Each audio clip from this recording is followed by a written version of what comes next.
So first of all, we'll know about that. What is irony? Irony is that the expression of one's meaning by using language that normally signifies the opposite, typically for humorous or empathetic effect. Let me explain in Urdu. So irony एक ऐसे expressions हैं, ऐसे words हैं जो कि situation के हिसाब से, इवेंट के हिसाब से या किसी भी मामले के हिसाब से उस सिचुएशन में रहते हुए उसके ऑपोजिट बोले जाएं. फॉर एग्ज़ाम्पल, आज बड़ी जो है बारिश हो रही है, बड़ा थंडर स्टॉर्म चल रहा है, बहुत तूफान आया हुआ है, तो हम कहते हैं व्हाट अ प्लेजेंट डे, कितना अच्छा दिन है.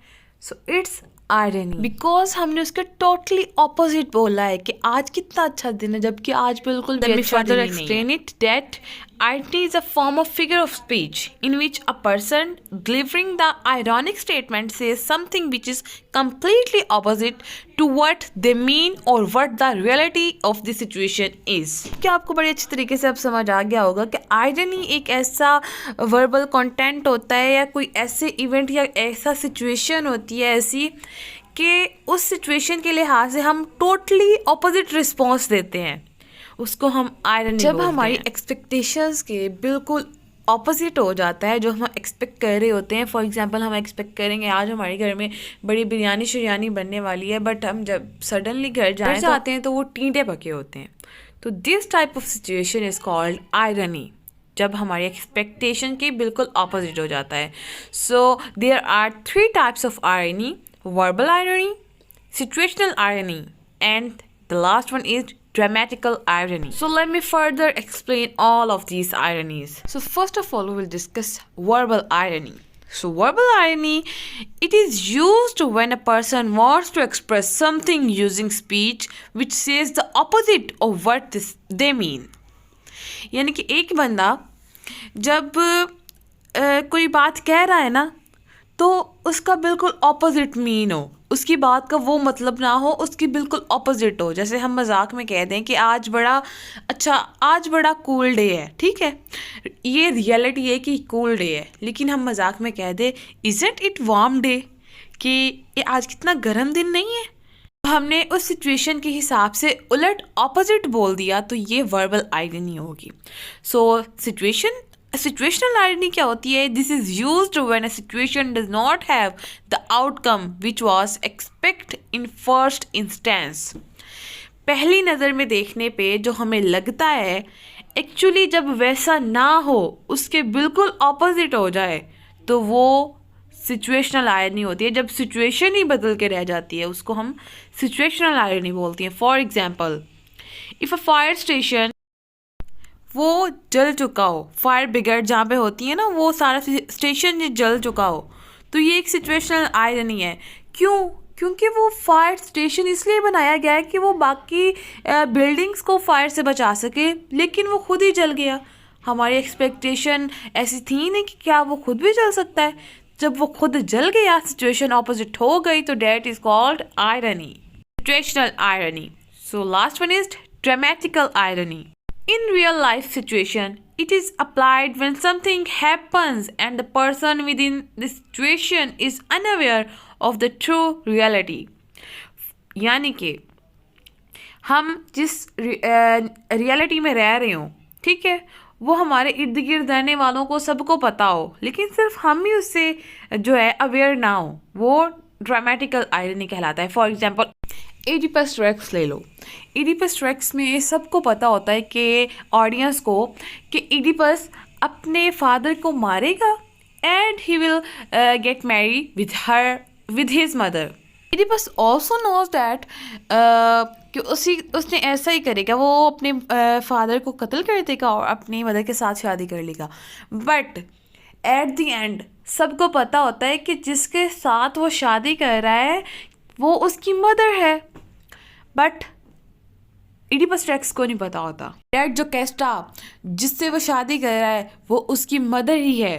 एंड किंग लियस जिसको उसने मार दिया है वो उसका फादर ही है। सो ऐसी रियलिटी जो कि ऑडियंस को पता हो बट जो मेन कैरेक्टर है उस प्ले का जो ड्रामा परफॉर्म कर रहा है वो उस चीज़ से अनअवेयर हो तो वो ड्रामेटिकल आयरनी कहलाती है। Let me further explain it with an example that if a person were to say I am so glad that I was not in that car accident, even के वो car accident उसी की वजह से हुआ हो, तो that is called dramatic irony कि सबको पता है कि उसकी वजह से एक्सीडेंट हुआ है बट उसको नहीं पता, वो अनअवेयर है। So there are 3 phases of dramatic irony included installation, exploitation and resolution. तो जी फर्स्ट ऑफ ऑल हम बात करते हैं इंस्टॉलेशन की। So what is installation?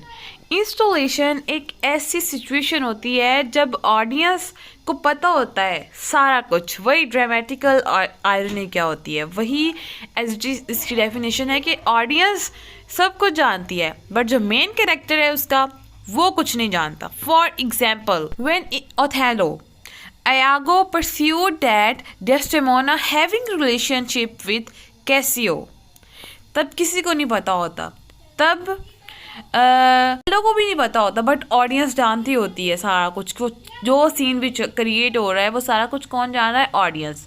फिर हम बात करते हैं एक्सप्लॉयटेशन की।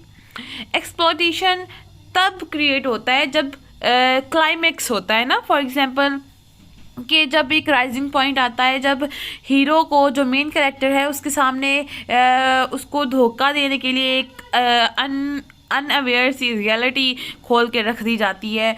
यानी कि यागो एक्सपेक्ट कर रहा था कि ओथेलो जो है जब डेस्डेमोना का हैंकरचीफ देखेगा केसियो के रूम में, जो कि हैंकरचीफ उसने किस तरह दिया था डेस्डेमोना को, उसके एक लव साइन के तौर पर उसको दिया हुआ था, तो उसने उसका हैंकरचीफ यागो ने चुरा के केसियो के रूम में रख दिया। तो ये कह दिया कि उसके साथ उसका रिलेशनशिप है, उसको हैंकरचीफ के ज़रिए एक्सप्लॉयट करने की कोशिश की। तो ये वाली जो चीज़ है वो एक्सप्लॉयटेशन आयरनी कहलाती है। फिर लास्ट वन रेजोल्यूशन। रेजोल्यूशन तब क्रिएट होती है जब मेन कैरेक्टर को पता चल जाता है कि जो भी मैंने किया वो सारा गलत था, एक्चुअली वो सच्चाई नहीं थी, वो रियलिटी नहीं थी, रियलिटी जो है वो अब उसको पता चलती है।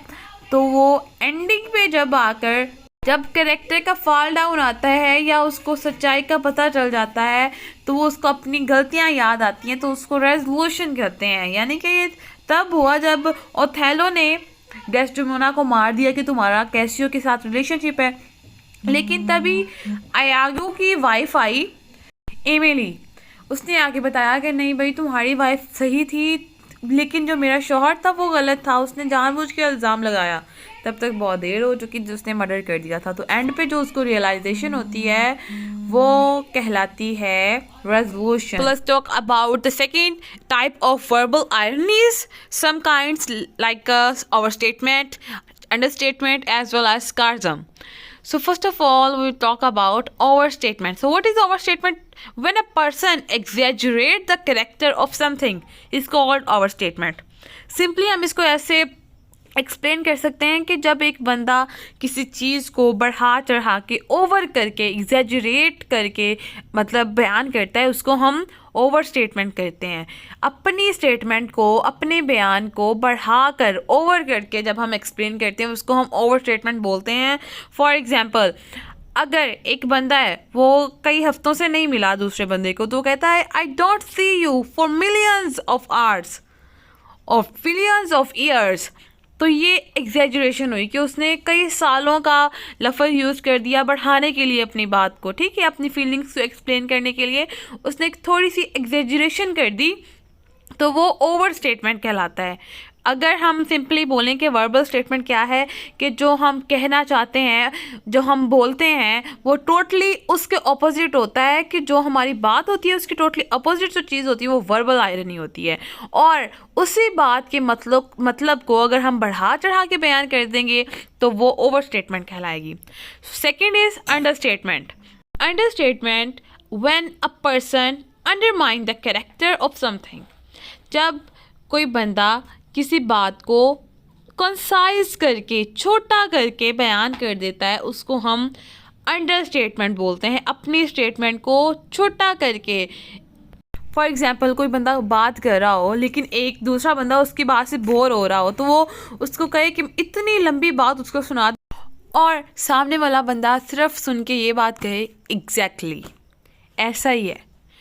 यानी कि वो पूरी बात जो उसने कही है वही वो कहना चाह रहा है, लेकिन उसने कैसे थोड़े से लफ्ज़ में उसको बयान कर दी, तो ये अंडरस्टेटमेंट कहलाएगी। थर्ड टाइप जो हम डिस्कस करने वाले हैं वो है सार्केज़म। सार्केज़म एक ऐसी टाइप है जिसको उर्दू में तंज बोला जाता है।